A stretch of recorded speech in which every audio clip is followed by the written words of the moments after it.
This is hashtag trending for Friday, August 21st, 2026. Apple's camera-equipped AirPods may arrive as soon as September. China is catching up with SpaceX and leads the humanoid robot race, and now wants its ChatGPT moment. Amazon's drone delivery service makes a splash. These are the headlines. I'm your host, Jim Love. Let's get into it. Apple may be about to put cameras in your ears as early as September. You heard it right. MacRumors reports that Apple is developing camera-equipped AirPods, codenamed B790. And this is considerably more than just another Apple rumor. MacRumors found references to the unreleased AirPods inside the release candidate for macOS Tahoe 26.7. More remarkably, it found an Apple demonstration video showing them in action.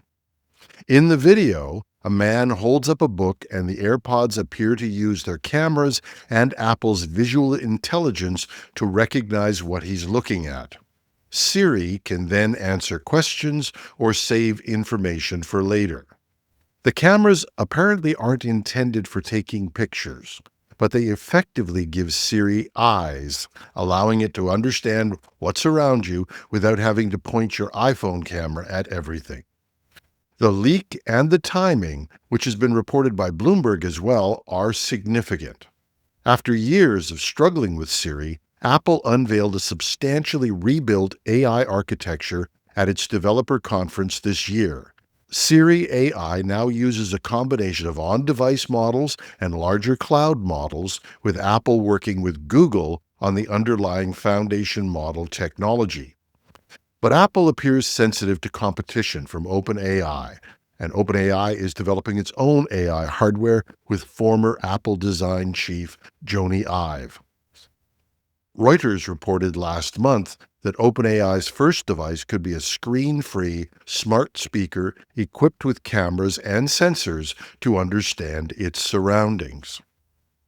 Some pundits have said this is one reason why Apple's former partnership with OpenAI has faded, with Google providing the AI for Siri.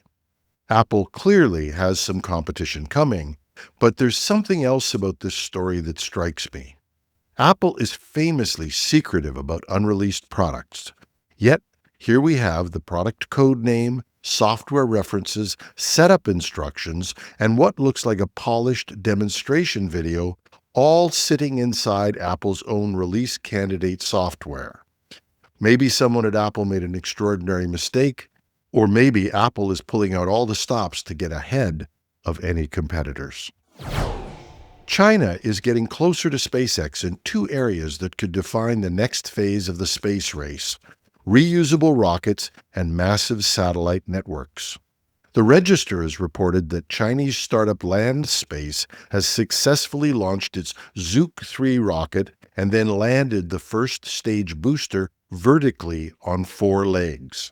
That's essentially the trick that SpaceX has turned into a routine with the Falcon 9. LandSpace designed the Zhuke 3 booster to fly as many as 20 times, although the company still has to prove that it can actually refurbish and relaunch one. It says it plans to reuse a recovered booster within 6 months. And reusable rockets matter, because China is also building enormous satellite constellations intended to compete with Starlink. Despite the progress in terms of satellites, China remains a long way behind. Starlink has nearly 11,000 satellites in orbit, while China's 2 major broadband constellations, Qinfan and Gawang, have only a few hundred between them. But Qinfan alone is planned to grow to about 15,000 satellites. SpaceX still has an enormous lead, but China is now demonstrating the reusable rocket technology it needs to start closing that lead. China clearly wants to lead the world in humanoid robots. Now it's trying to make them genuinely intelligent. LiveMint reports that Chinese companies shipped more than 40,000 humanoid robots in the first half of this year, accounting for an extraordinary 97% of global shipments. Unitree alone says it's delivered about 18,000 humanoid robots. But hardware is no longer the biggest problem. Unitree CEO Wang Xingjing says the industry is waiting for what it calls its ChatGPT moment, the point where a robot can be given a simple instruction and figure out how to perform unfamiliar tasks in the real world. He says that breakthrough could be anywhere from 2 to 10 years away, but another Chinese robotics company, Galbot, thinks it could happen by 2028.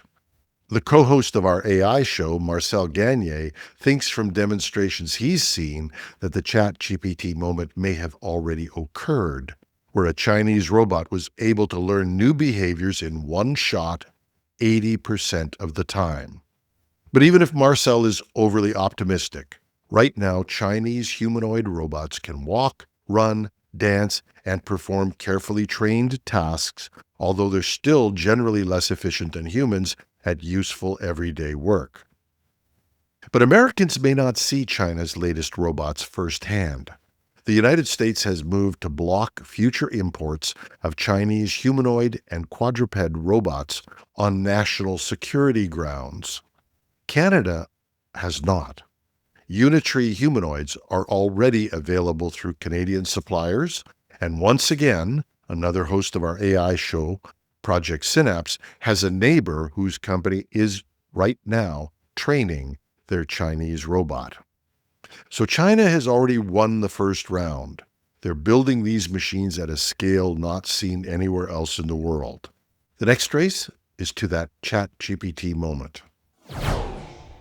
Amazon says its Prime Air drones can avoid traffic and deliver millions of different products in as little as 30 minutes. Apparently, swimming pools are another matter. Tom's Hardware reports that a video from Texas has gone viral showing an Amazon delivery drone depositing a customer's package directly into her swimming pool. Customer Lindsay Austin heard the drone buzzing overhead and ran outside to record what was going to be her first drone delivery. Her video shows the drone hovering over her backyard pool while Austin excitedly waits for the package. Then the bottom of the drone opens and the parcel drops straight into the water. The timing is particularly unfortunate for Amazon. The same week the video surfaced, Amazon announced that Prime Air will expand to nearly 500 U.S. cities and towns by the end of the year. That's about 6 times its current footprint and could make drone delivery available to tens of millions of customers. Amazon says Prime Air can deliver millions of eligible products, including groceries, electronics, cosmetics, and medications. Anything weighing 5 pounds or less and roughly small enough to fit in a large shoebox can potentially qualify. Deliveries can arrive in as little as 30 minutes, although Amazon says most take about an hour. And unlike a delivery van, the drone does not care about traffic. Amazon says its drones use cameras, sensors, and detect and avoid systems to navigate around obstacles and select a safe delivery location. From the look of the video, there may still be 1 or 2 bugs to work out. Now, picture this. Some Amazon executive presumably had to write a note to senior management explaining how the rollout was going. And he could say maybe they were making waves? But my advice would be to be completely honest. Just tell them it went swimmingly. And that's our show. Catch us this weekend on Project Synapse as we talk about what's happening and what's happened in the world of AI. Join Marcel Gagné, John Pennard, and me, and I'll be back with the tech news for you on Monday morning. I'm your host, Jim Love. Have a fabulous Friday.